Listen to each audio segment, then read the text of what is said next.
Elizabeth and Robbie. Hi. Thank you for having us. First of all, Elizabeth, can I call you Lizzie? Because every time I interview someone involved in a show or movie or something that you're in, the first thing they always say is, Lizzie sets the most beautiful tone on a set. And I'm always like, call her Lizzie. Yeah, Lizzie's great. Not many people call me Elizabeth. Oh, really? Okay. Oh, unless well, you're meeting me. Yeah. Wonderful. Well, I guess my first question for the two of you is, where was this book when I was growing up?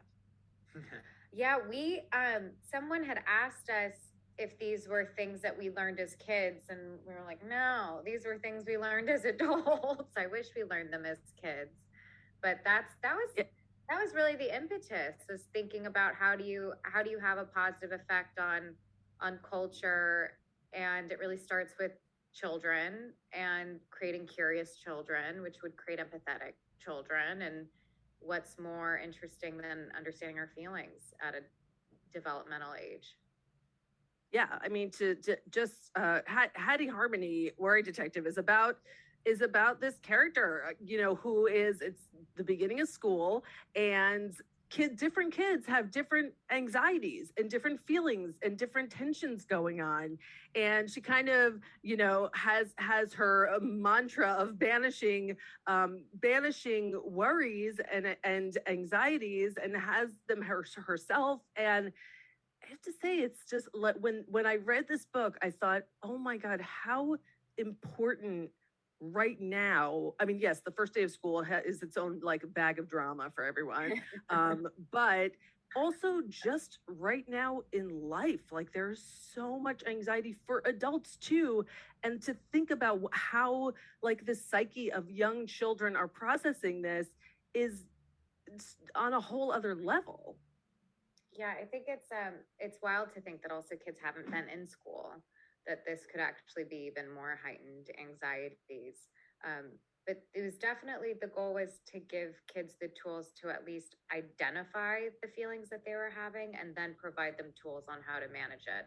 That was something that was a really simple thing that Robbie had really come up with on the onset of writing it. Yeah, because Robbie, was there like oh, sorry, go ahead. No. As kids, we have all these anxieties, but we don't really know what's going on with our bodies, or whether it's the weather outside or whatever it is, and we can't really pinpoint things. And so Hattie can kind of stops you, focuses you, and helps you identify like what's going on. Is it are you nervous butterflies, first day jitters? Is it she's there with her friends? Yeah. Well, I mean, was there a specific moment where you thought, oh, okay, this is something that I want to do or I need to do? Obviously, you both have, other things going on too, pre-authoring. What was the kind of, I don't know, aha moment, not to be Oprah? I mean, it really just comes down to these like obsessive conversations we have about culture and how to make a positive impact in culture. And I think we get nervous that we're creating potentially a culture of narcissists, which we don't think about understanding our feelings as along those lines. It actually allows us to be more empathetic if we understand our own feelings and can understand other people's. And so I think it really comes from this place of wanting children to be curious. But Robbie was also writing kind of more from like a storytelling perspective, other children's books that weren't about this subject. And it kind of just became the thing that we were enjoying partnering up doing. Yeah, as a kid, I moved around every couple of years. And so I had a lot of first days of school. And so Hattie, it just kind of made sense that she would be that person, to be that cat to help.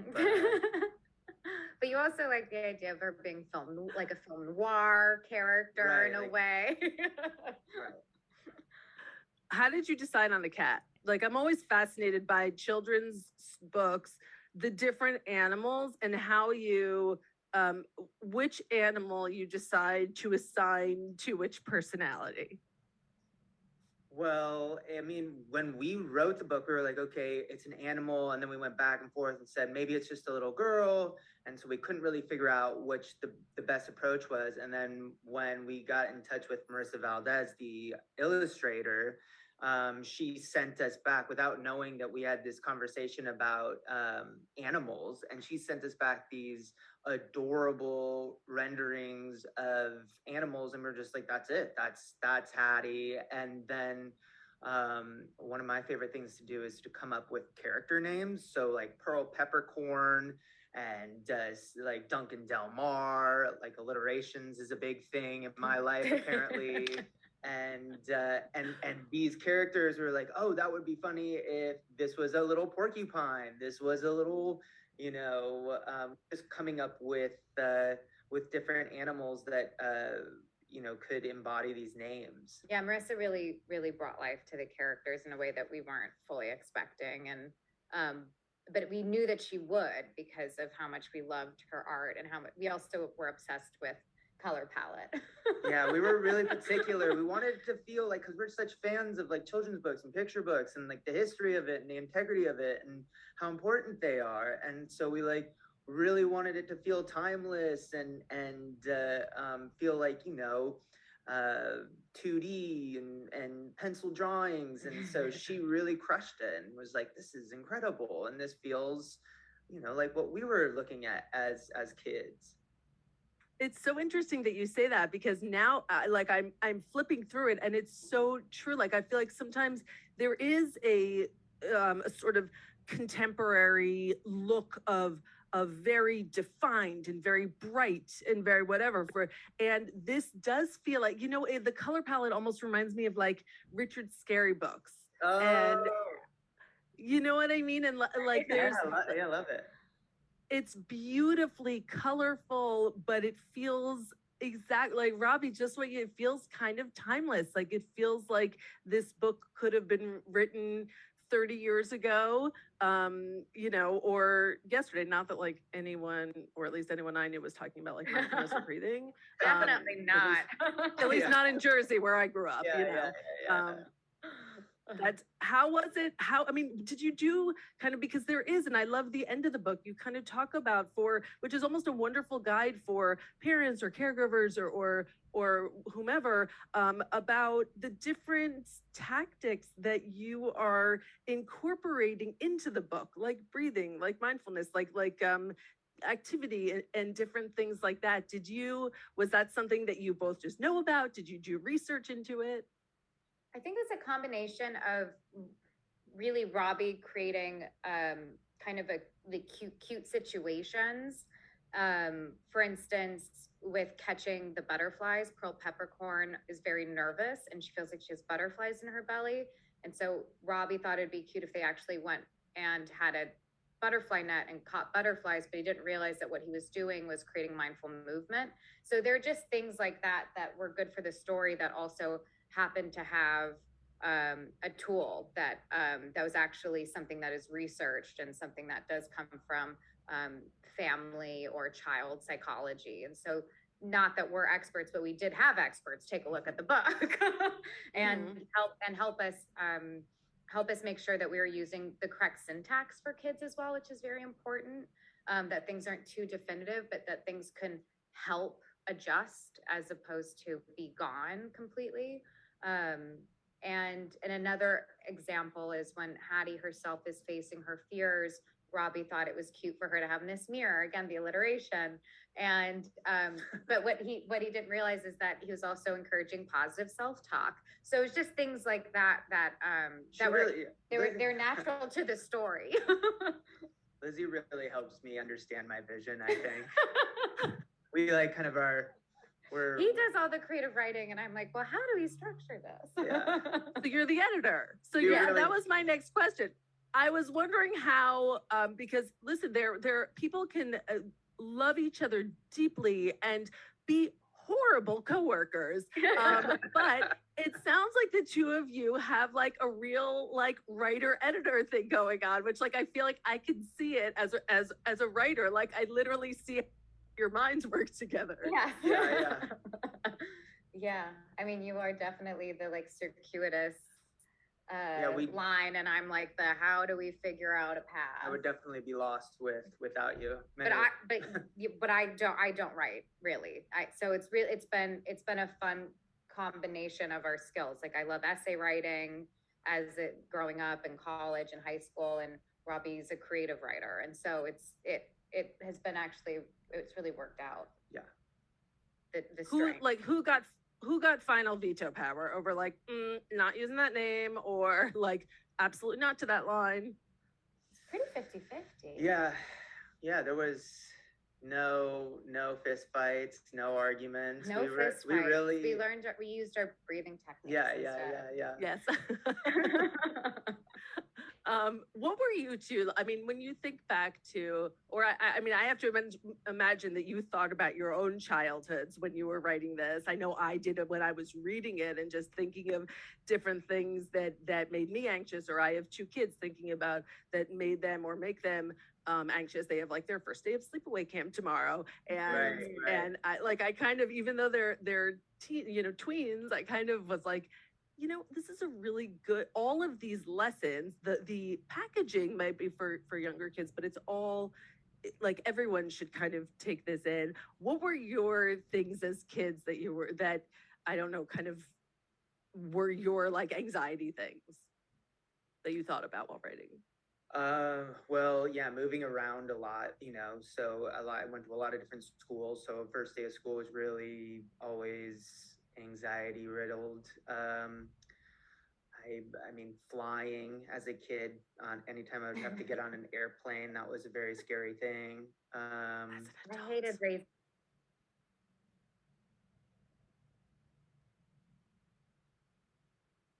Adults. Yeah. As an adult, it's still there. I kind of want to sit away from him. I feel like it'll make him feel less scared. Because I feel like when you have someone to like be there to comfort you, you allow yourself to be more scared. A lot of breathing, a lot of mantra, a lot of worry, go away kind of vibe. As a kid, and even in high school and college, I just think I was really petrified at raising my hand in class. But I had no problem being like the loudest person on the playground. So I don't really know where it's probably a huge fear of failure, or making a mistake, which is something that as an adult, we really try very hard to rewire because that's the only way to grow. Yeah. Yeah, but it's really interesting because you think about all the work. I know, I feel the same way. As an adult, you kind of have to rewire the things that just sort of set in as children and just become part of your, I don't know, part of your DNA almost, and your identity. And when I was reading this, I was thinking about that so much, and how much awareness can, I don't know, maybe like cut that off so you don't have all of that work to do as an adult.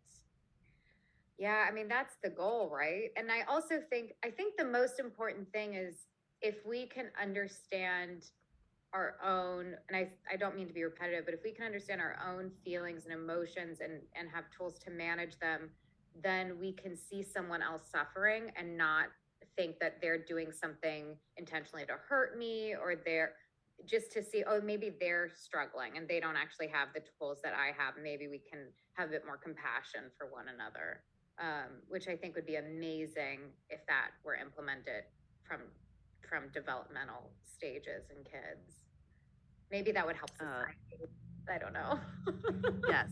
I mean, I could think of, I don't know, a few justices who might have had empathy, and who's to say what might have happened. We should have sent everybody on the Supreme Court a Hattie Harmony little care package. Yes. And yes, who's to say maybe what some breathing and might have done. Who knows? Yeah. You guys have like a little Von Trapp family that you dedicated the book to. Who are all of these cute named children? They're all of our friends and families' kids from the age appropriate. Yeah. Because we also have friends with kids and family members with kids that are like above 12 years old. And so we just focused on the kids who maybe would be reading it. But they don't know. They don't know about these dedications. So this will be a surprise. I'm really bad at yeah, she's given away secrets, a few. so I've given away a couple. Yeah. God, I love that so much. So like, it's so the few who don't know are gonna open the book and be like, "Oh my God, they dedicated the book to me." Yeah. But I liked being there for she when wanted we to see revealed the it. surprise. I just wanted to like let it be.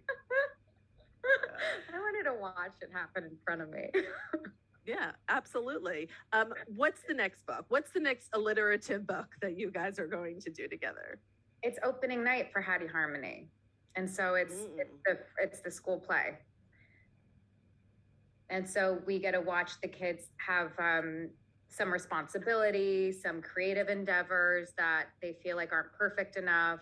And it's a return. You have the same characters returning and one more new character. But we would love the opportunity to expand Hattie and her world in a much bigger way. So we hope that this is just the start. Yeah, sleepaway camp is on the list. Yeah, sleepaway camp or sleepover, swim party, for sleepover. There's so many things that are overwhelming. All the milestones. Yeah. For kids. I can't wait to do sleepover. Really, I've heard some very funny stories from friends that I'm excited to implement. Oh.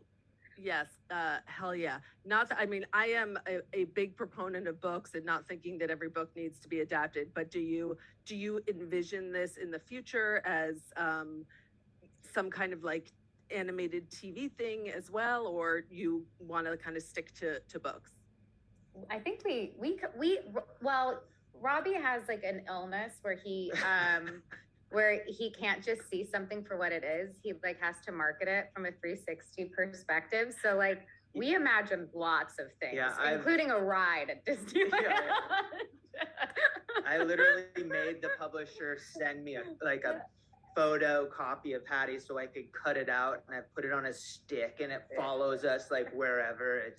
We have become a problem. We have big hopes and dreams for Hattie, but we're just at the beginning, so who knows? But we do imagine shows, and we think it could be very helpful and kind of Richard Scarry and developing a world. Yeah, Arthur, those are kind of. Peppa's a huge inspiration as well. Yes. In your dream world, Robbie, are you doing the theme song, and Lizzie, are you the voice of Hattie? I think Robbie would be doing the theme song, but I don't think I'm going to be doing the voice of Hattie. That's too much time. But I did do the audiobook character voices, and that was a blast. She crushed it. He did the narrator, and I did the voices, and it was so much fun. I can't stress it enough. So I got some Hattie voice joy in that and Pearl Peppercorn. All of them. Yeah, you were like channeling Pamela Adlon. I was trying so hard to channel Pamela Adlon. Ron Williams. It was really good. Oh my God, I love that you did that. That's great. That's and wonderful to know, especially because I feel like while families are on like road trip, or if they're traveling this summer, what a great thing to listen to. Hattie Harmony Worry Detective is available wherever you get books. Support your local bookstore on June 28th. Elizabeth Olsen and Robbie Arnett, thank you so much for joining me, and congratulations on the book. I only wish I could time machine back to my own childhood so I could read it. Thank you for having us. Thank you.